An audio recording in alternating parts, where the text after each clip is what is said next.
नमस्कार. आपण आलेलो आहो आता मोबाईलमध्ये. मोबाईलवर आपली स्क्रीन आपल्याला दिसते. आपले जे वेगवेगळे ॲप्स आहेत ते आपल्याला दिसतात. व्हॉट्सअप आहे आपलं.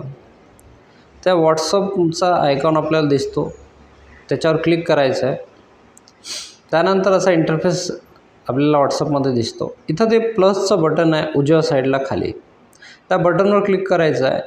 त्यानंतर संबंधित व्यक्तीचा, ज्या व्यक्तीचा आपल्याला व्हॉट्सअपवर ज्याला मेसेज वगैरे पाठवायचा आहे, त्याचा मोबाईल नंबर आपल्याला वर सर्च नेम और नंबरमध्ये टाकायचा आहे. तर आपण एक नंबर टाकून घेऊ आता. 8208083547. हे बघा, त्याचा नंबर आलेला आहे सेव्ह न करता. असंच तुम्हीही कोणत्याही व्यक्तीचा मोबाईल नंबर सेव्ह न करता त्याला मेसेज पाठवू शकता.